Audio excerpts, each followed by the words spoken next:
আমাদের নসিবে আপনি মেহেরবানি করে সিজদারত অবস্থায়, আমাদের নসিবে আল্লাহ মেহেরবানি করে কোরআন তেলাওয়াত করা অবস্থায়, আমাদের নসিবে আপনার হুকুম পালন করতে করতে যেন আপনার কাছে আমরা হাজির হয়ে যেতে পারি, সেই তৌফিক আপনি দান করেন। আমাদের মুসল্লিন একরাম সবাইকে আবারও আপনাদেরকে পবিত্র মাহে রমজানের এই সময় সালাম জানাচ্ছি। আসসালামু আলাইকুম রহমতুল্লাহি ওয়া বারাকাতুহু।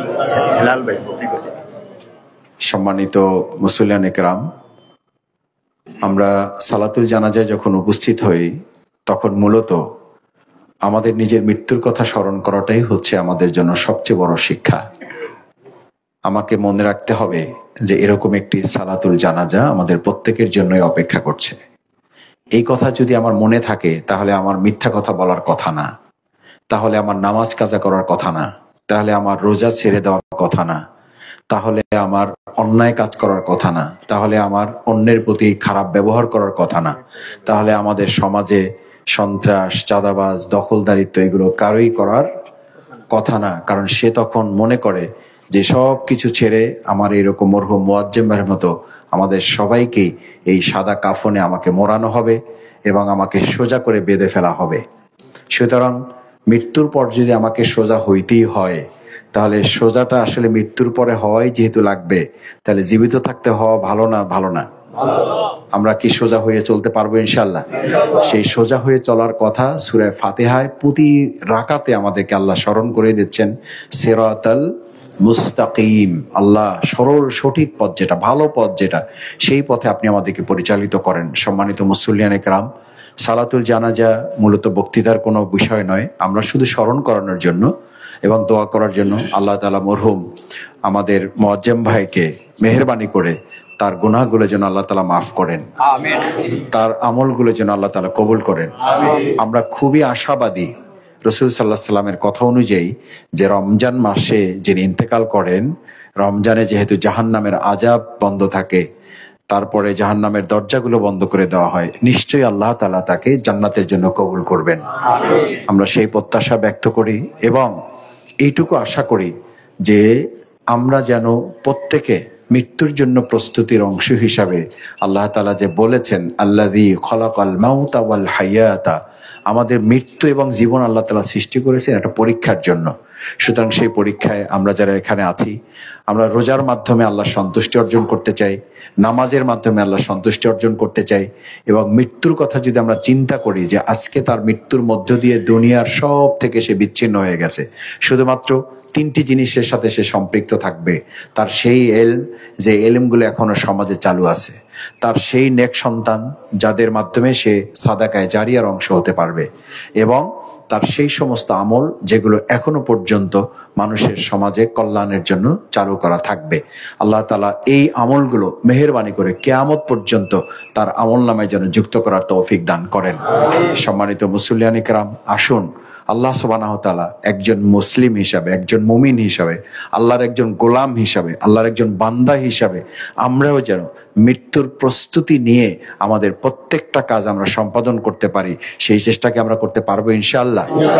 আর রাসূল সাল্লাল্লাহু আলাইহি ওয়াসাল্লামের একটা হাদিস সহিহ বর্ণনা অনুযায়ী যেহেতু এটা জানা যায় যে যদি কিছু মানুষেরা উপস্থিত হয়ে ওই ব্যক্তির ব্যাপারে সাক্ষী দেয়, আল্লাহ সুবহানাহু ওয়া তাআলা ফেরেশতাদেরকে সাক্ষী করে ওটাকে কবুল করেন। সুতরাং আমরা কি আজকে সাক্ষী দিচ্ছি যারা চিনি জানি ওনাকে, উনি কি ভালো মানুষ ছিলেন? উনি কি ভালো মানুষ ছিলেন? কি ভালো মানুষ ছিলেন? আল্লাহ মেহেরবানি করে আমাদের এই ভাইদের সাক্ষীগুলোকে আপনি দয়া করে, অনুগ্রহ করে, মেহেরবানি করে পবিত্র মাহে রমাদানের এই যে আজকে প্রথম 10 দিনে আমরা অতিবাহিত করছি, এই সময় আল্লাহর রাস্তে আপনি যেহেতু রমজানে তাকে কবুল করেছেন, আল্লাহ আপনার কাছে বিশেষভাবে ফরিয়াদ করি, তার সন্তানটাকে পাশে নিয়ে আপনার কাছে দোয়া করি, আল্লাহ আমাদের এই মুয়াজ্জেম ভাইটাকে রমজানে যেহেতু কবুল করেছেন, আপনি যেহেতু আযাব তাকে মাফ করে দিয়েছেন, আপনি জাহান্নামের দরজা যেহেতু বন্ধ রেখেছেন, কিয়ামত পর্যন্ত তাকে বন্ধ রেখে বিনা হিসাবে তাকে জান্নাতের জন্য কবুল করেন।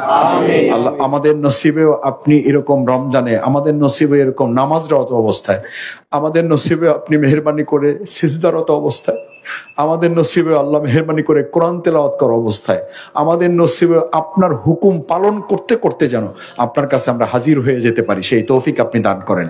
আমাদের প্রত্যেকের মৃত্যুর সময় মধুর জবানে যেন আমরা পড়তে পড়তে যেতে পারি কালেমায়ে তৈয়্যিব লা ইলাহা ইল্লাল্লাহ মুহাম্মাদুর রাসূলুল্লাহ। আসসালামু আলাইকুম ওয়া রাহমাতুল্লাহি ওয়া বারাকাতুহু। একটু বাইরের কাছে আছে না। আসসালামু আলাইকুম ওয়া রাহমাতুল্লাহি ওয়া বারাকাতুহু। আপনারা সকলেই অবগত আছেন, আমার বাবা গত রাত 4:10 সময় দুনিয়ার সফর শেষ করেছেন। আমার বাবা আপনাদের মাঝেই তার শৈশব, যৌবন এবং বৃদ্ধকাল পার করেছেন। সে 1973 সালে এসএসসি কমপ্লিট করলেও সে কোথাও চাকরি বা হায়ার এডুকেশনের জন্য যায় নাই। এই জায়গায় সে ছোটখাটো ব্যবসা, কৃষিকাজ আপনাদের সাথেই মিলেমিশে ছিল। কোনো ভুল ত্রুটি হলে আপনাদের সাথেই হয়েছে, কোনো ভালো কিছু করলেও আপনাদের সাথেই করেছে। যদি আপনারা তার কোনো আচরণে বা কোনো কথায় বা কোনো ব্যবহারে আপনারা কষ্ট পেয়ে থাকেন, আল্লাহর রাস্তায় তাকে মাফ করে দিবেন। আর বিশেষ করে আমি ছোটবেলা থেকে দেখেছি সে গ্রামের ছোট ছোট ঝামেলার সালিশি করতো, কিন্তু দেখা যায় যে দুই পক্ষকেই সন্তুষ্ট করা সম্ভব না। কিন্তু আমি দেখেছি সে সালিশি করার সময় কোনো বাসায় কখনো খাবার খান নাই। হয়তো আমি তখন বুঝি নাই, এখন যখন বুঝছি তখন সে সালিশি করার মতো অবস্থায় ছিল না। তো দুই পক্ষকে যেহেতু সন্তুষ্ট করা সম্ভব নয়, সেক্ষেত্রে আপনারা যদি এই বিষয়ে কোনো কষ্ট পেয়ে থাকেন, আল্লাহর রাস্তায় তাকে মাফ করে দিবেন।